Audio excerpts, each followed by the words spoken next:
and welcome to this video where I will be telling you my top 37 for Eurovision 2023. This is Robin again. I'm filming in a slightly different corner of the room, but it's the same room as last year. As I am filming, it is 4 weeks away from the competition, which is very exciting. Last year I filmed this only 2 weeks away, just when the rehearsals had started. This time there's no rehearsals, there's only the pre-parties to go off of, which have influenced my decision slightly, but not massively. Bye-bye, Robin. Last year I waited until I got tickets for Eurovision to start listening to the songs. This year I realised tickets would be harder to come by because it is in the UK, so I decided to listen to all the songs once all of the songs were released, which was also very difficult. I was going a little bit crazy by the end of February already, and I had to wait until the middle of March, so I assume there's also some subconscious bias towards the last few songs which were released. They are all very low on my list. When I did eventually come around to listening to the songs, I first listened to only the songs with no video. I did look up the lyrics at the same time, both for the English songs and the non-English songs, because even if the lyrics are in English, not everyone has perfect pronunciation, and I also can't hear everything perfectly. That same evening, I also watched all of the official music videos that were available at the time. It should be noted that San Marino did not have a studio version available yet. I did attempt to get tickets for this year's Eurovision. I have been, as of yet, unsuccessful. Things could still change. Robin is down here, right next to me. I will still be attempting to get tickets, I hope I do, but if I don't, I will survive. I'll just throw a Eurovision watch party in England. In some ways, Turin was easier to get to than Liverpool is. I have ordered Eurovision merch again this year, and I took part in the Easter egg hunt, which was very fun. Arguably somehow more difficult. I think Duspoa Torino 2022 was easier to figure out than Never Sing Alone. That took a while because you could have a lot of words in there, things like sales, song, live, or almost arena. The CD is on pre-order and I am filming this earlier than last year, so it's not arrived, hence why the 2022 CD is in the corner. I am going off of the versions available to me on YouTube Music. I have heard that Romania's song has been slightly altered for the official CD, the backing instrumentals at least. France's song is meant to be slightly different. I have watched the live TV performance they released a few days after the Madrid pre-party, but I don't know if that's going to be what they put on stage in Liverpool. And Poland is also planning on adding a dance break, which I have sought out the audio version of, and it sounds very similar to Chanel's slow-mo dance break, which isn't surprising considering Blanca said it's one of her greatest Eurovision inspirations. So I'm vaguely aware that some songs could change, but this is just based on the songs that I've been listening to, the versions of them. For context of where I could have biases, my last year's number one was Slovenia, and I fell in love with the Slovenian language. I attempted to learn it a little bit on YouTube, a little bit through apps, but I've not found a great app. So I've not been very successful, I didn't come very far. I have been learning Italian off and on for the past about 8 years or so, very actively over the last year. I finished the Duolingo tree now, it's all gold for Italian, and I can very comfortably listen to Italian and understand pretty much everything. I spoke Italian in Italy to everyone with only minor hiccups, so that's somewhere I could have a bias. I learnt French for A-levels, which is the exam you do at about age 18 in England. And then the 3 other big ones are I was born in Poland and I do speak Polish fluently. I visit Poland regularly multiple times a year. I was raised in the UK in the south of England, but I speak so many languages that my accent has become some kind of mishmash and it's not as British as it once used to be, so that's somewhere I could also have a bias for. And I currently live in Germany because learning foreign languages is a great passion of mine, and German was the language I was the strongest in when I finished my A-levels. I live in Hamburg, and so I could also have a bias towards Germany. All other countries I'm more or less bias free towards. But that is still quite a list. And Italian by extension. I could also have a bias for San Marino because they also speak Italian. So any country that could speak any of the languages I've mentioned, I do also have a bias towards. Potentially. I bought this little notebook in Italy last year in a shop similar to a Poundland, and I've been writing down my Eurovision notes for all the songs in here. So if I look down, I'm looking at my little notebook. I'm sorry for the rambling. Let's get right into it now with my place number 37, which is Denmark. Upon first hearing Denmark's entry, my first thoughts were Troye Sivan knockoff. That still holds quite true, but it's Troye Sivan for the TikTok generation. Riley does have more TikTok followers than all of the other artists combined, I've heard. I don't hate the song itself. I don't hate any of these songs, really. They're all at least just decent songs, but Riley as a person somehow got under my skin. When I first listened to the song, it was okay. When I watched the music video, I started hating. Maybe it's something to do with kind of boredom in his eyes, but I almost can't stand the song now. I understand it will have its audience and it could be very popular. It could even go through to the grand final. I also did not enjoy the amount of hearts Riley was doing in the music video and breaking them. That also really bothered me. It was a very, very repetitive music video. I did hear he made it himself, in which case props to him. Breaking my heart is just not for me. Following Riley, I've got Blanca's solo for Poland. So, as I've already explained, I listened to all the songs once all of the songs were available this year, which naturally meant I could not follow the national finals. At the very least, I couldn't listen to the songs. This is the biggest scandal of the year, arguably, when it comes to the national finals. I'm not a fan of Blanca.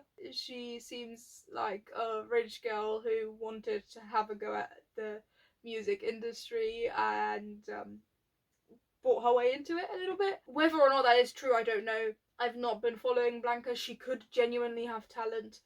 I've just not heard it yet. The national final performance was bad. Everyone I've shown it to, even without musical ears, can tell that she did not sing very well during that performance, and I've not heard a good performance since at the pre-parties or anything like that. The song itself is fine. It's a generic radio song. I would not hate it so much had it not been entrapped in all of the other stuff going on with Jan. I listened to all the Eurovision songs and then watched the videos, and then on the following day I was getting caught up with Poland because that's where I was born. That's the country I also heard there was controversy about already. And I listened to Gladiator from Jan and I fell in love. I think if that song had been sent to Eurovision for Poland, it could have a very real chance of being my number one. Whether or not it could win Eurovision would depend entirely on staging, but even if it was the same staging as Jan did in Tu bije serce Europy, I think it has a very real chance of having had been in the top 5. As it stands, we've got Blanca, who, while I think shouldn't qualify for the grand final, she very well could, because she's in semi-final too. I don't know if I have heard solo before. I do know that Tefalper has been promoting Blanca already in like New Year's Eve shows, and she's done multiple TV performances.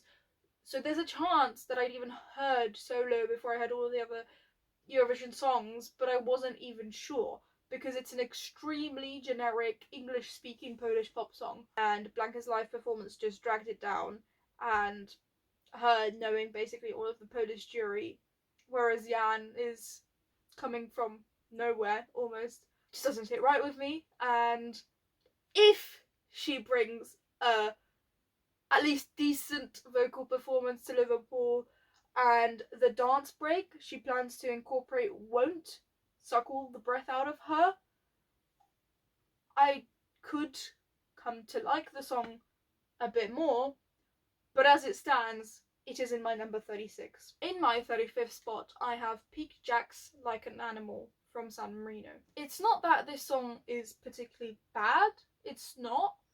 It's just extremely average and boring to the point where I'd almost rather listen to something I dislike because it's quite flat. There's not really any kind of high point. Longer notes at the end don't land for me. They seem like a very charismatic band. I like their live performances at the pre-parties. They can interact with the audience well, but the song just doesn't land for me. If they'd gone with a different song, they very well could have been higher up for me. But this is the Eurovision Song Contest and I'm meant to be judging the song. Obviously, I've already said a lot about the artist and I can't take my biases out of it. That would be impossible because I'd obviously miss something. At the end of February, as I said, I was ready to listen to songs, but not all the songs had been released yet. Not all the national finals had even happened yet. And I was on the Eurovision website a lot to kind of substitute that. I looked at the artist photos a lot, and I could already kind of tell, yeah, I probably would like that, probably won't like that, probably would like that. And I had quite high expectations for San Marino, both because of the Italian and because they seemed like a just kind of generic rock band, which I tend to like. I'm definitely on the band side than on the soloist side. But then they just came with a very boring song and I was extremely disappointed when I first heard it. I've since come around to it a little bit more. The studio version has helped it a little bit. It did used to be in number 37, but it's not gonna go much higher than that unless they have really spectacular staging. And I think there's a very, very minimal chance that they do make it through to the grand final even with spectacular staging. I mean, you could compare it to Achille Lauro. He had insane staging, but he just didn't get through. There was problems with the fog, I know, but it's not all about the staging. Last year, I listened to the songs on the 7th of April and I made my top 40 on the 28th of April and then basically didn't change it. Some of the songs might have moved around a tiny bit, and obviously once my number 1 and number 2 were eliminated through the semi-finals, Ukraine and Sweden became my number 1 and 2, but last year I basically didn't change my list at all. This year I have been changing my order already quite a bit, but this is an order I'm fairly settled with. The songs that grow on me have grown on me. It's been a month of listening to them now, and I've got a good grasp of the artists' personalities now, which does also play a role in where I put them. Unfortunately, I want to follow them on social media, so I can't take my biases away from there. In the 34th spot, I've got potentially my most controversial one yet, or even ever. I've got Blanca Paloma's Ea Ea from Spain. I know this song is very beloved. I appreciate that this Blanca, is a very, very good singer and she has got a great stage presence. I just personally cannot get into the song. I have tried and tried and tried and it just is not working for me. I'm very sorry about that. I can't say much more about it. It's not a song for me, unfortunately. In the 33rd spot, I've got Irus Echo from Georgia. Again, potentially a controversial one, probably not as bad as Spain. Once again, she's also a great singer and has a good stage presence. I think Blanca probably has a slightly better one. But I can't get into the song. This one's a different kind of dramatic, but the lyrics just make no sense whatsoever. Blanca's lyrics do make sense, but the Georgian lyrics are in English and make no sense whatsoever, and that really bothers me. I know it doesn't bother a lot of people, but it does bother me. The lyrics don't have to be a marvel or the greatest thing I've ever heard, but these don't follow along one from the other. And the song isn't my kind of song to begin with. It's too dramatic. If it was like dialed down by about 20%, it probably could be a very good song for me, but as it stands, it's just a bit too dramatic for me anyway, even if the lyrics did make sense, unfortunately. Got another one that's in a lot of people's kind of top 10-ish. In place number 32, I've got Brunette's Future Lover for Armenia. Very similar comments to two that I had before. Great stage presence, great singer, but again, song is not for me. It changes a little bit too much between the pieces of the song for me, and she does also look slightly disinterested in the music video, which should not be a factor, but is unfortunately for me. I will say, however, that this is kind of the turning point, because here I do actually like the concept of the lyrics. Whether or not they're the best version of the concept, I'd say probably not, but it's something I've at least not heard before. In number 31 is a very similar song. I think there's a pattern here and I'm very sorry about it. This is just truly how I feel. I've got Noah Kirel's Unicorn for Israel. Very similar comments to the previous ones. I think this song is a bit over-engineered for Eurovision, if I can say that. You've got elements that will appeal to Eurofans, elements that will appeal to jurors, elements that will appeal to the televoting people, but it is once again just not a song for me. And what really bothered me was in the music video, Noah going like that for the unicorn. That I don't know why that also really pained me, similar to Riley's hearts. I don't know if it's just the repetitive hand motions that pain me, or if it's these specific ones, but that also did not help the song's case. Up next in number 30, I've got Tarantural X's Tell Me More from Azerbaijan. This song started very low on my list. It has crept up slightly. I like the guitar in like the middle bit, and it's got a kind of Beatlesque vibe, which isn't something I would usually go for, but I think it works here because Eurovision is in Liverpool. But it's ultimately not a song for me. And to complete the bottom row in number 29, I've got Andrew Lambrew's Break a Broken Heart for Cyprus. I don't have so much to say about this song. I think he can sing the song, and it's a very well produced pop song. I'm just not massive on love breakup songs to begin with, and I think there's many more interesting entries this year.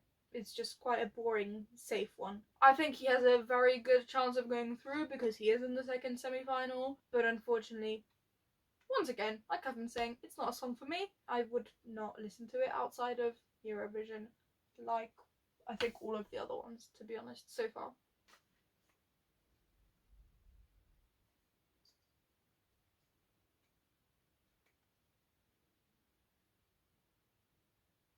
In place number 28 for me is Albina and Familia Kelmendi's Duya from Albania. This song I feel like I should like a bit more than I actually do. Unfortunately, their staging has been a little bit disheveled looking, and they're all a little bit confused to be there. It looks like, I know they're not really, but with improved staging it could definitely go up in my rankings. I like the concept of leaving your family, not in a dramatic way, just in a growing up way. It's got like rocky elements and Albanian elements, but it's not quite good enough to be any higher for me. In place number 27, I've got Victor Verniko's What They Say for Greece. This year's youngest contestant at 16. He's still doing a great job. He can sing.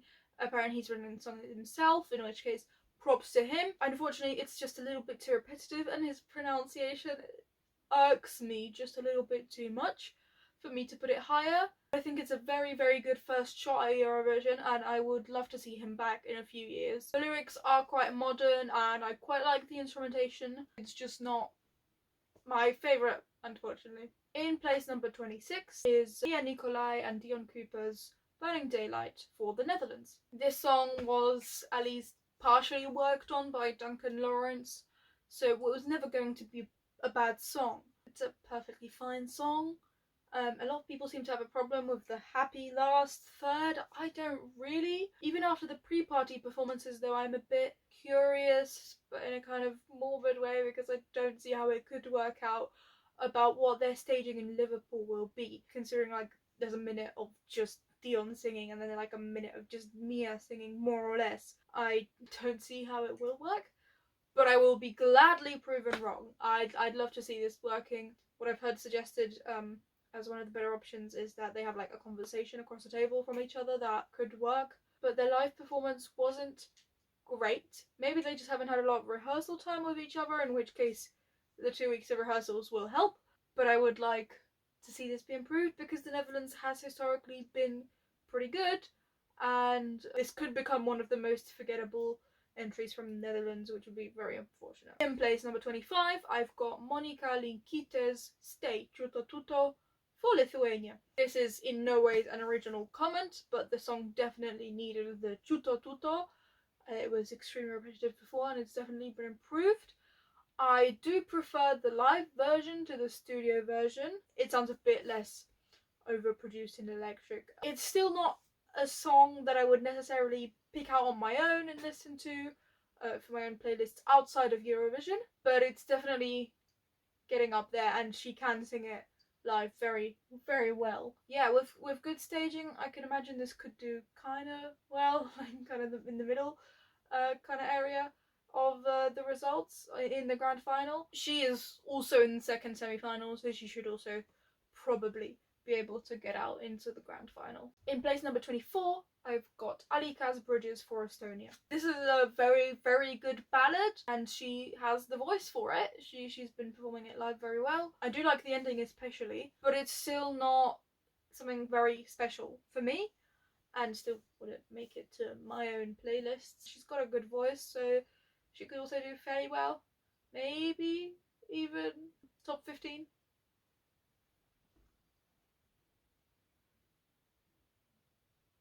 Hello, Robin. In place number 23, I've got Wild Youths We Are One for Ireland. They wanted an anthemic Eurovision song and they got it. It's just very boring because it's quite formulaic. You do need a little bit of an oomph, and they don't really have it. The lead singer does seem to be emulating Harry Styles a little bit, at least to my eyes. I don't know the band from before, maybe he's always been like this. I do enjoy the sound of the song. It is just very also engineered, in a way that like Israel's is too overly engineered.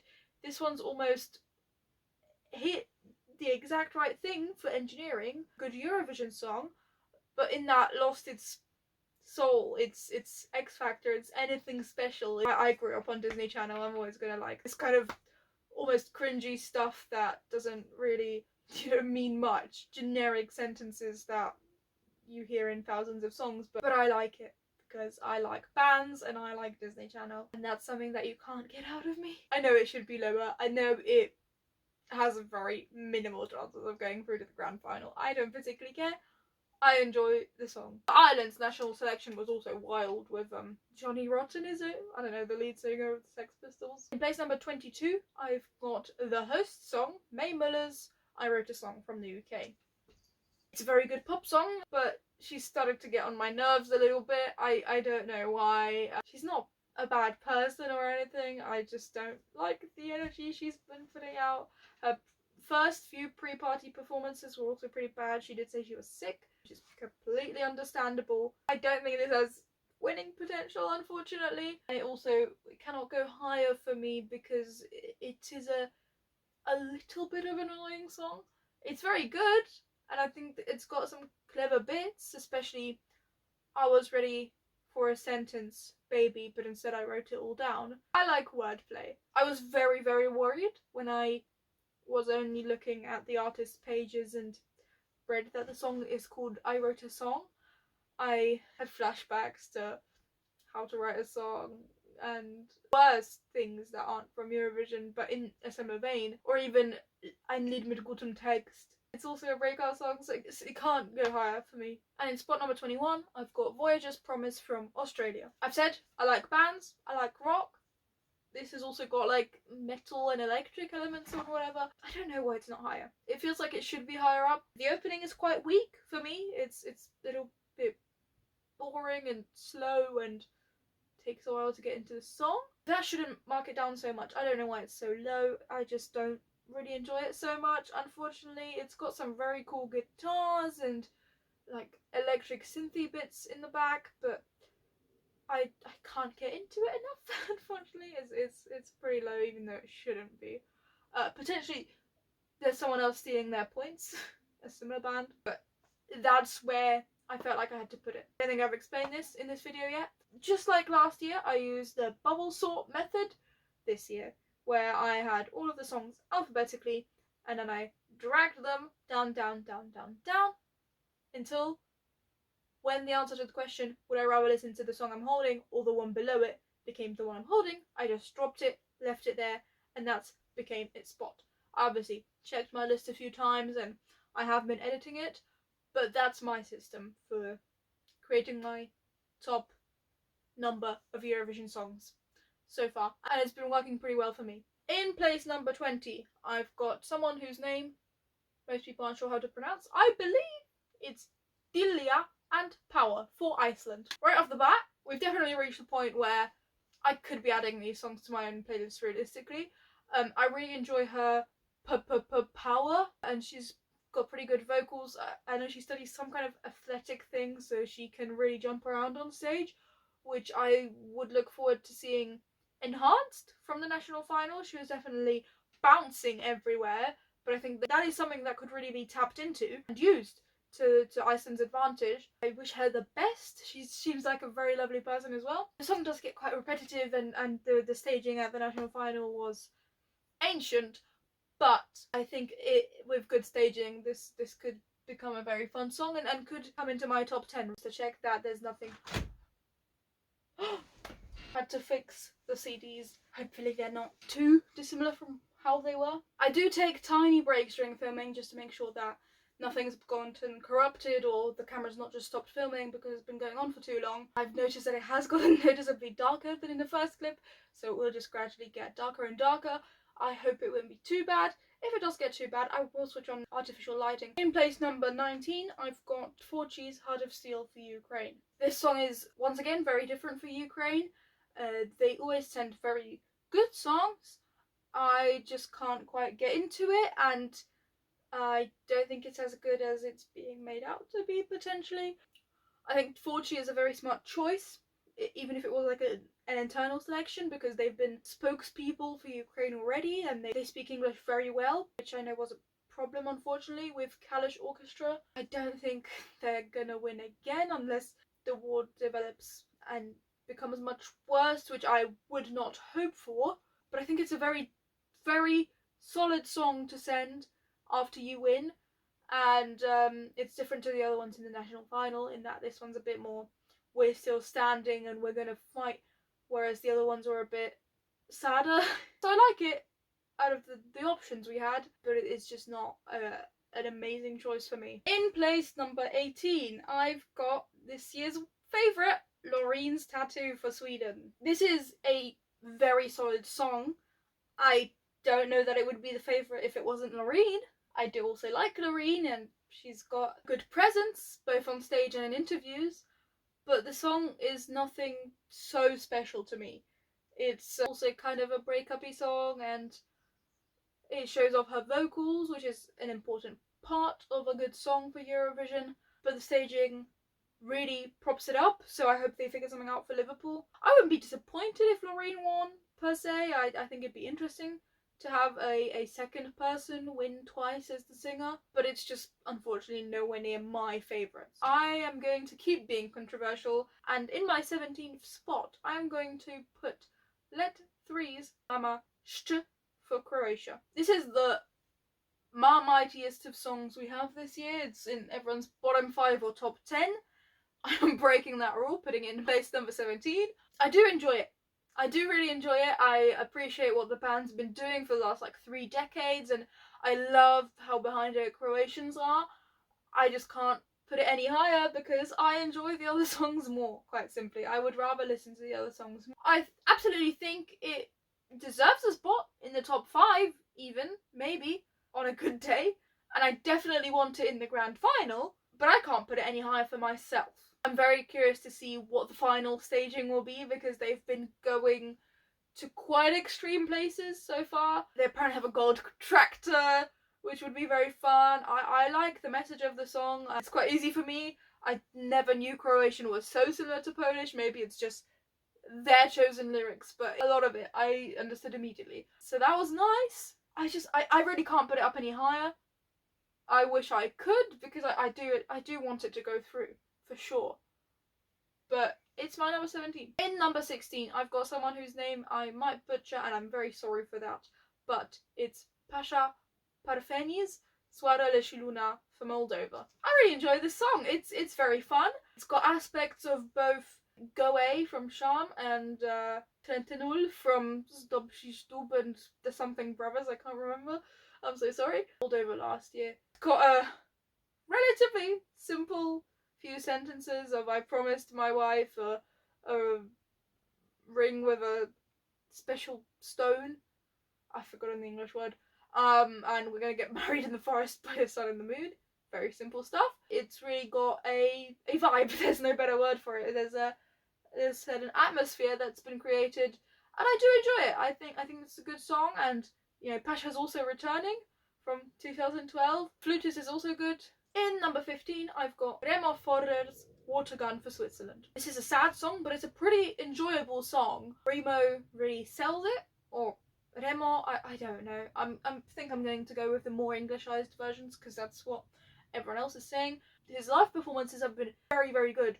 I have a really expansive vocabulary, as you can tell. Yeah, I've enjoyed it. The way he sings it and with his conviction. I don't know how much sense the song makes meta-contextually with Russians not really being allowed to watch Eurovision and everyone else just getting sad from it. But I appreciate it for what it is, and Remo can sing it very well. I was very surprised because the cursed trio of, for me, of Victor Vernikos, Luke Bag, and Remo Fora, where none of them look their age. You could, switch them all around. It has been interesting to follow.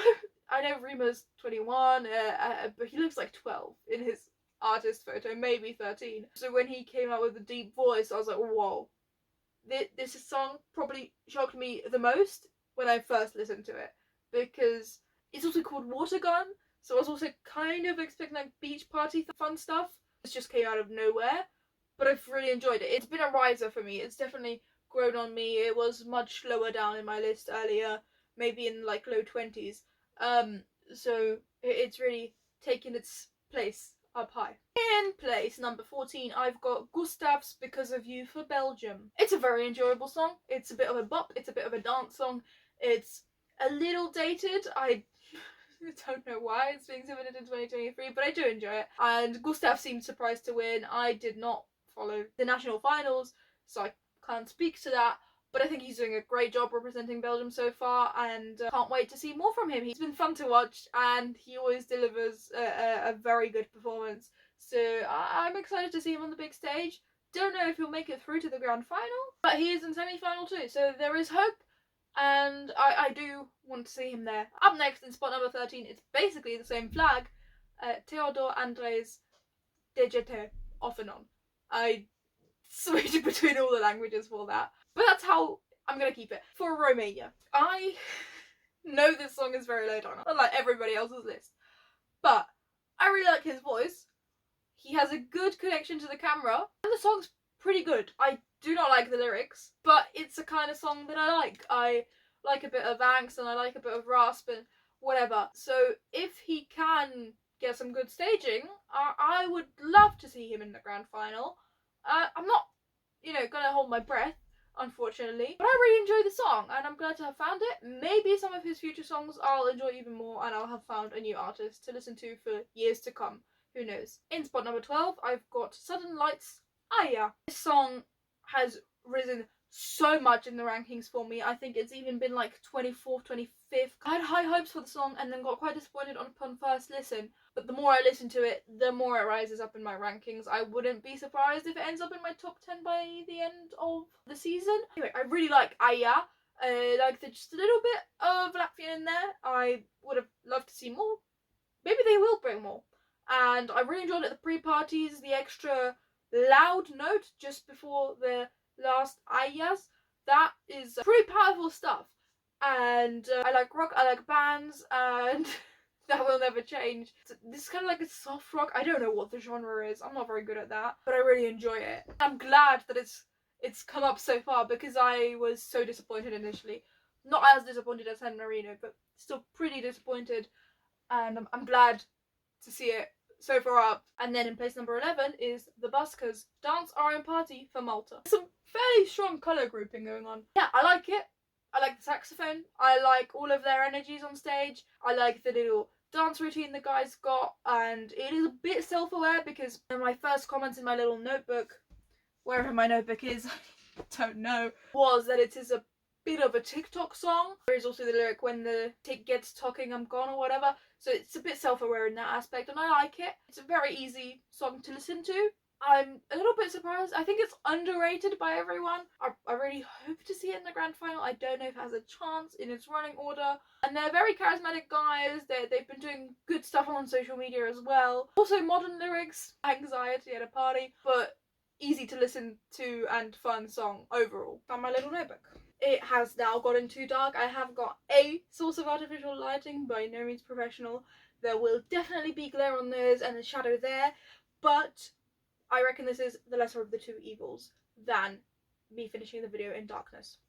we've come to my top 10, finally. I do enjoy a lot of the songs from this year. Like, more or less the top 2 rows I do really enjoy, but these are the songs that, were I to be a jury member, I would be giving my points out to. In spot number 10, with 1 point, is Vesna's My Sister's Crown for Czechia. Tiny bit ironic that it's right above Ukraine. I've seen people complain about the pan-Slavism of it all and the fact that it could be sucking points away from Ukraine when, if you're going to vote for Ukraine because of the war, you should be voting for Ukraine and not for someone supporting Ukraine. That doesn't make sense, I will admit, but I enjoy the song. I think they've done a great job at the music video. The live performances have gotten me a little concerned, which is probably why it's in number 10 and not like 6, 7. But I do enjoy it. This is the most languages in any of the Eurovision songs this year, possibly ever. No, I suppose Denmark 2019 had quite a few. I don't know. I enjoyed their aesthetics. I hope some of the sort of clowniness gets translated to the stage. Whatever their costumes are in the music video, I just found really brilliant, and I would love some of that to translate to the stage at least. If the harmonies don't work out, they are fighting a tough battle in semi-final number 1. However, their running order is pretty good, number 13, third to last. It's a very nice concept for the band, but if their staging isn't great, it might just about fall out of my top 10. Robin is playing near the tripod, so you can probably hear her, and I'm worried about her knocking the tripod. If anything happens, it's her fault. In number 9, receiving 2 points from me, is Luke Black's Samo mi się spava from Serbia. This song has also very much grown on me. It started out extremely low, lower than Latvia, and it's overtaken it, obviously. It maybe even started out in the 30s, I'm not too sure anymore. But after finding out the meaning of the song, it's definitely grown. After watching Luke in interviews, it's definitely grown. His performances at the pre-parties, also a cherry on top. Luke just knows how to manipulate me into giving him some points. I don't know what The Lobster's about. I think this is a high art kind of song, but also it's just about video games in a way. It's very enjoyable now. I also very much like Luke's attitude to everything. He does not seem like he's 30. That surprises me every time. It's just Luke, Remo, and Victor. I can't get around their ages. I like that it's a very good fusion of English and Serbian. I like that Konstrakta's showing her support for the song, both at the pre-party and when Luke won and everything. It's really, really lovely to see. I think definitely Konstrakta helped with Incorpora Sano. Without that, I don't think that Luke would have been in this Eurovision, which is crazy because he's in my top 10. Musically, I had a trouble getting into it, similar to Latvia. It's not just his personality and live performances and everything that have won me over. The song has also just purely musically also grown on me over time.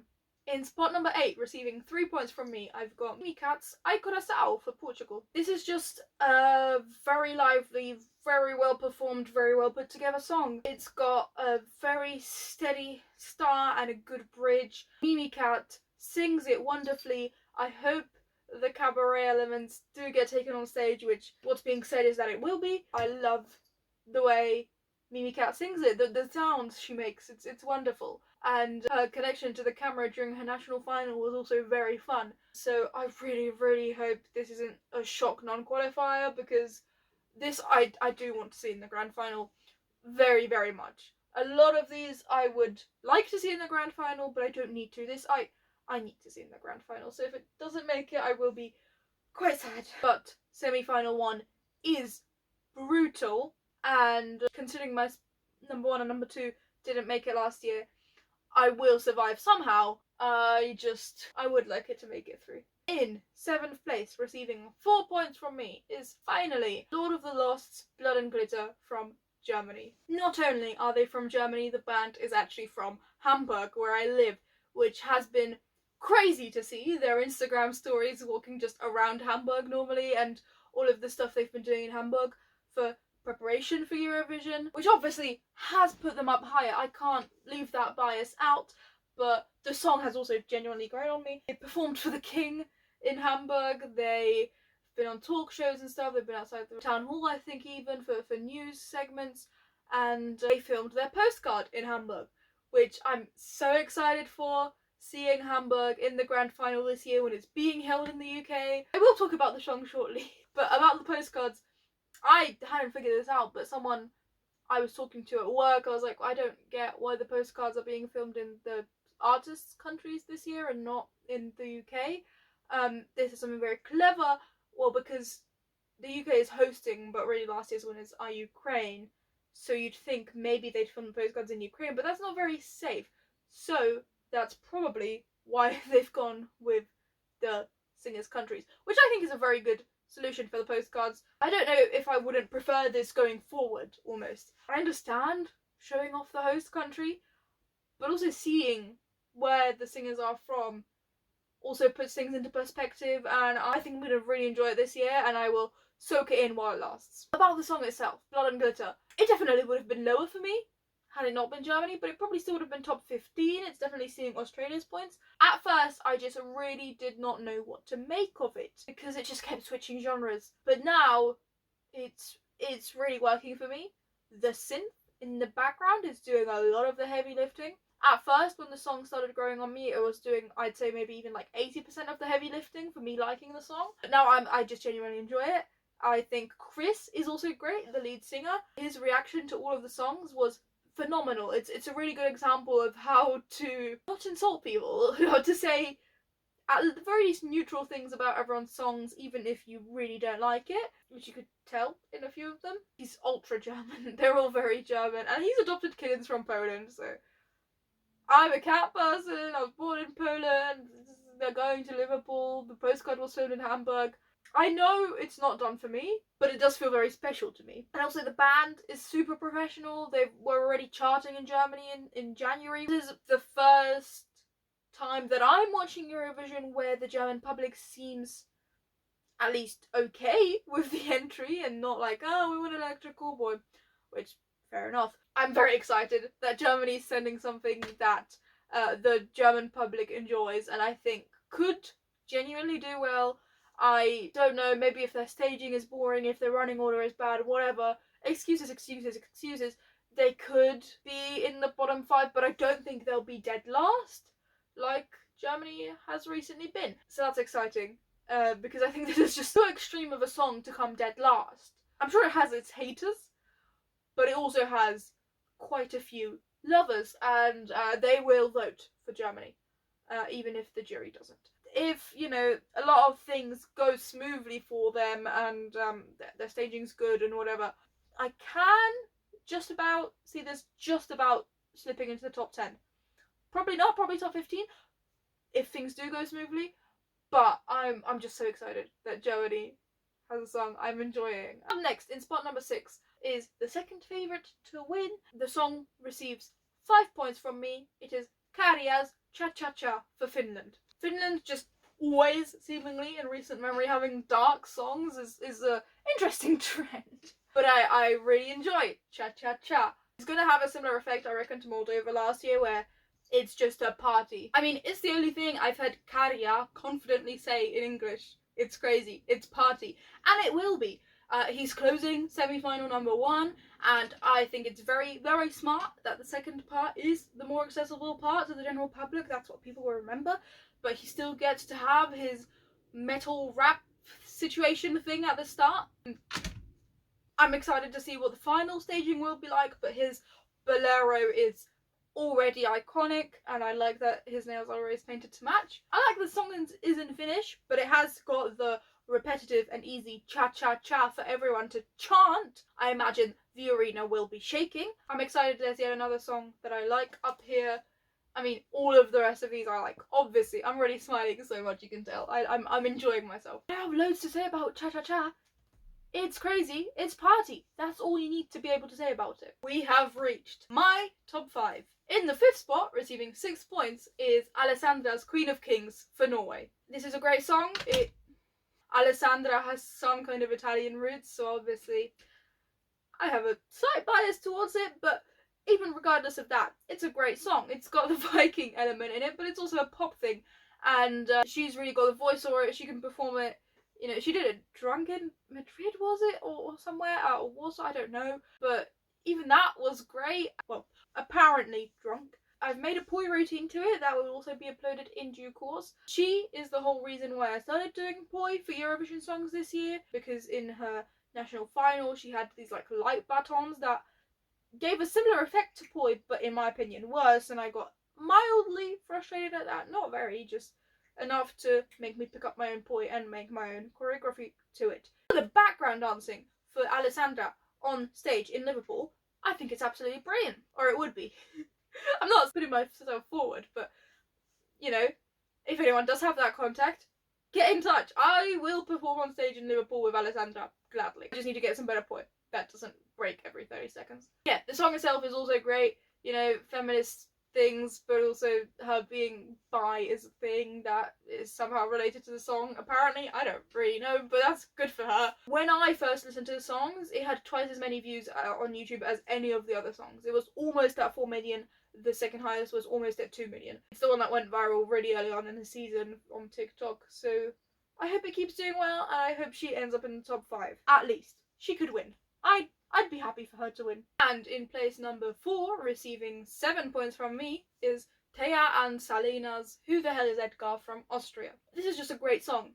It's got a jokey element, but it has also got a serious meaning, and it's well produced. That's like a Eurovision trifecta. I see this as a potential winner, even if it hasn't got such high odds, but they have both been just smashing it in their live performances. They don't always work together, they're from different genres, but they've really made it work on this song. I really, really enjoy it, much more than I expected to when I first listened to it. My only theory as to why specifically Edgar Allan Poe was chosen is because for the chorus, po po po po is obviously quick and easy to repeat and, you know, gives you an extra beat for the song, but also for German speakers, po po is, you know, a childish way of saying bottom, I suppose. So maybe it's partially chosen just because it's humorous for Thea and Selena, which is a perfectly valid reason. The song's a bit funny anyway. They've got the like TikTok dance element.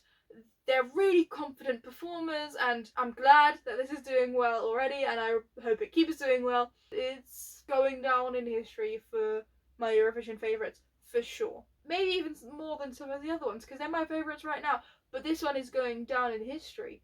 It might not, you know, like, I don't remember what my number 6 was last year, for example, but I do remember Subwoofer, who were my number, like, 17 or something. So, you know, similar kind of vein, this is going down. It's going to cut away at Croatia's votes because it has a funny element to it, but ultimately the audiences are very different. And now we have reached my top 3. In third place, receiving 8 points from me, is Lazara, évidemment, for France. This is where you see my biases coming through. I do think it's a really good song for France though. She's not French, she's Canadian with Moroccan roots, but she brings the French elegance, and the song is brilliant. I understand enough French to know that the initial meaning you hear of this song is about the girl never being the same after like a breakup, which you'd think I don't like based on what I've been saying throughout the video. But I don't understand enough French to know that the song is actually about the strikes and that whole situation in France, which elevates it for me. It's an elegant French song, but it has also got a deeper French meaning. That's wonderful. And, you know, Lazara obviously brings a real grace and elegance to it, and she can sing it very well. There's some very clever lyrics in there. C'est toujours trop pour être vrai, mais c'est jamais trop laid pour être faux, or whatever. It's always too good to be true, but it's never too bad to be false. I think that's great for this strike situation. It's just a very clever song. I have considered putting it in my number 2 spot. Haven't done it yet, but it is a very strong consideration of mine. A little bit sad for the French people that they were gonna have a national selection but then didn't, but I do think this could be the better choice in the long term. Unfortunately, it is just what Eurovision viewers expect from France. In my second spot, after which you could work out my number 1 if you've been keeping track of all 37 entries, receiving 10 points, is Marco Mengoni's Due Vita for Italy.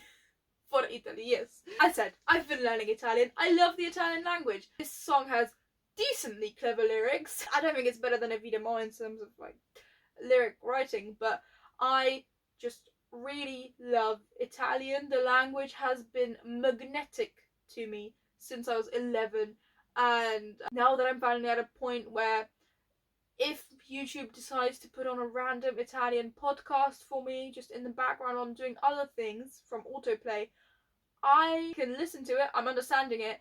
There's maybe words I'm missing, but I get the entire meaning of the podcast. And I love Italian.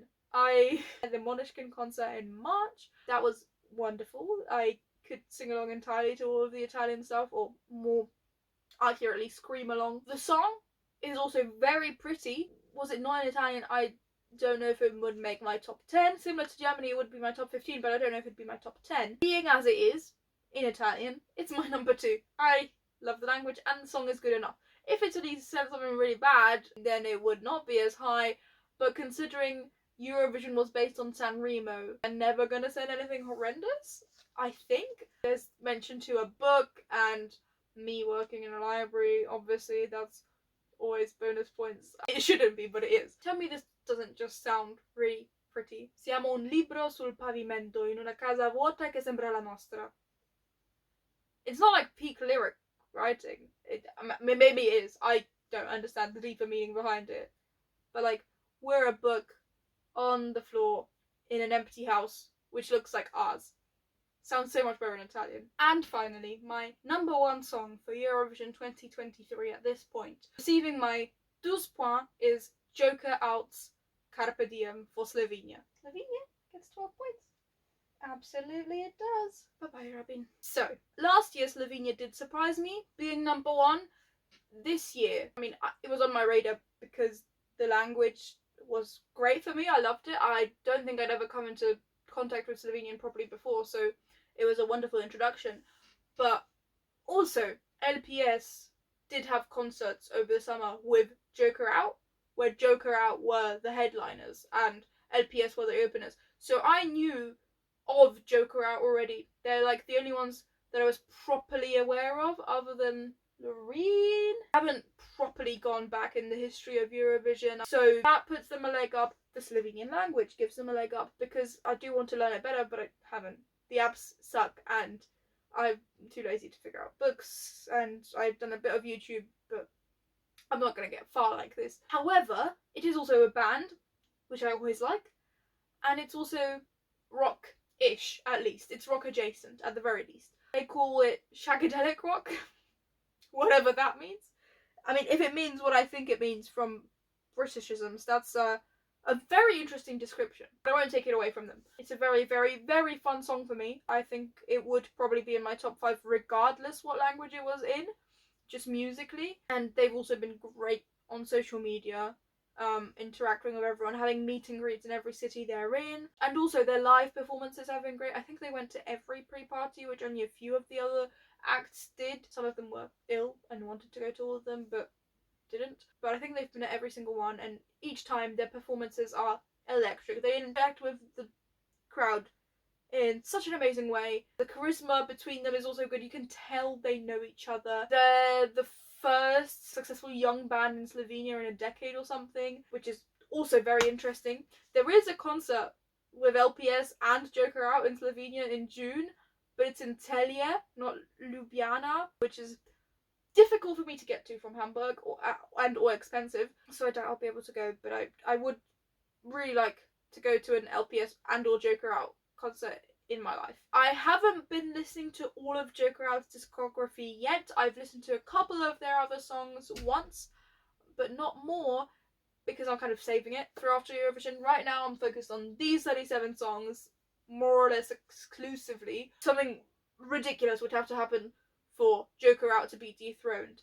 I don't think my top 3 will change. I mean, Italy and France might swap, but it will be those 3 countries, basically no matter what. And this year, unlike last year, I'm very confident that Slovenia will make it through. I have also done a poi choreography to Carpe Diem, which I have also filmed throughout parts of Hamburg that I'm currently editing together to submit as my Jokervision entry, which I'm very excited about. Like, even if I don't win the tickets from Joker Out, I'm having so much fun doing this, and it's also partially for me because I think it's so cool to have a video throughout Hamburg doing poi to a song I really like for Eurovision. That's a prize enough for me in and of itself, but obviously going to a live show would also be wonderful. Yeah, the song itself, it just kind of has a very steady build and doesn't really have such a high point, but the instrumentals are really good. They apparently wrote the song in Hamburg as well, which, you know, Hamburg is just winning Eurovision this year. But Barbara's gonna not be in Hamburg, she's gonna be in Liverpool, apparently, to give out the 12 points from Germany, which is odd. But that's irrelevant. Yeah, I enjoy the song. Bojan sings really well. All the other guys play their instruments very well. Even without all of my biases towards it, I genuinely think it would be my top 5.